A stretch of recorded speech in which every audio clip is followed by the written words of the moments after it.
Hello, nice to meet you. Welcome back. ゆうやです。この動画を開いているそこのあなたは、オーストラリアでの生活に興味があるって方がほとんどではないでしょうか。でも日本とは違う異国の地で1年過ごすって全く想像ができないと思います。僕もワーホリが始まる前はどういう1年にするか大雑把に決めていましたが、現実はそううまくはいきませんでした。でもすごい濃い1年だったし、こうして2年目のワーホリビザも無事ゲットできました。ということで今回から僕のワーホリ1年目がどんなだったか、それらの経験で自分の考えがどう変化したか、そして1年目を踏まえて今の目標は何なのかについて何本かの動画に分けて話していこうかと思います。僕のチャンネルではオーストラリアでのワーホリ生活を通して海外でのサバイバル術について一緒に学べる動画をアップしているので、ためになると思ったら高評価とチャンネル登録よろしくお願いします。それでは本編スタート。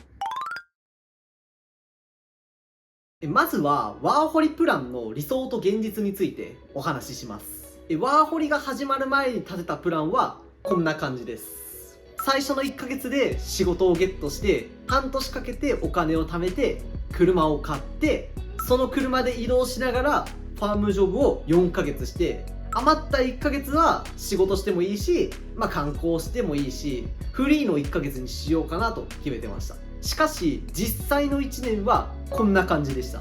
こうしてみると最初に立ったプランに沿って1年を過ごせていますが、安定した仕事を見つけるのに3ヶ月弱かかったり、せっかく買った車をシドニーに置いてタスマニアへファームジョブに行ったのはワーホリ前には想像してませんでした。僕のワーホリ1年目をざっくり分けると、2月から4月までが仕事探し編、5月から9月までが安定 &YouTube 指導編、10月から11月末までがグレインコープ編、そして最後12月から2025年2月までがタスマニア編、この4つに大きく分けられます。ワーホリの話に入る前に改めて説明しておくと、2023年の10月から12月までの約3ヶ月間、シドニーの語学学校で英語の勉強をしてました。で、そのおかげでオーストラリアでの生活に慣れてきて、日常会話ならギリできるレベルまで英語が話せるようになりました。で、その時から仕事の探し方や自分にもできる準備などを考えて動いてました。ワーホリが始まる前に英語で履歴書を作ったり、お酒を扱ってる飲食店では必ず必要になるRSA という資格を取ったり、あとバリスタの1日セミナーにも参加しました。で、準備が終わった後、オンライン、オフライン合わせて100件以上は応募しました。その中からトライアルを受けさせてもらったのが5件。そして獲得した仕事は0でした。根性とやる気だけで仕事をゲットできるほど甘くはなかったです。それから日本を売りにしている職場を中心にオフラインで応募する作戦に切り替えました。そしたら日本風バーベキューレストランのホールで働けることになりました。周りのスタッフは日本人が多くて、仕事終わりに2食分のまかないがもらえたので、これで少しは生活を楽にできるかと思いました。ただ当時の自分にとってはすごく居心地のいい空間とは言えませんでした。その理由は3つあります。1つ目が給料が最低賃金以下だったことです。そこは時給20ドルで2週間分を手渡しでくれる店でした。当時オーストラリアが定めていた最低賃金は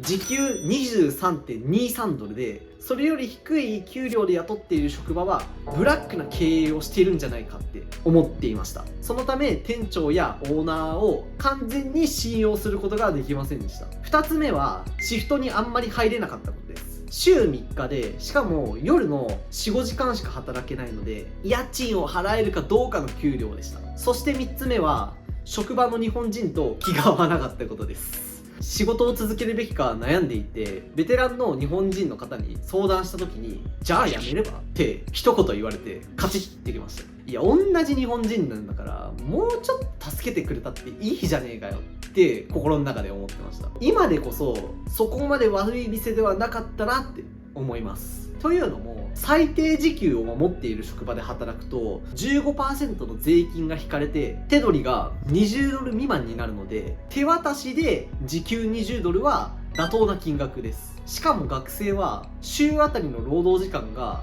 2週間で48時間までって決まっているので、一部の学生は労働時間の記録が残らないキャッシュジョブをやっていました。店に慣れるまで新人に多くシフトを触れないのも理解できるし、まかないは美味しかったので、我慢してあの店に残っていた未来もあったと思います。結局後に決まった別の仕事に注力したいっていう理由で3週間でジャパレスの仕事は辞めました。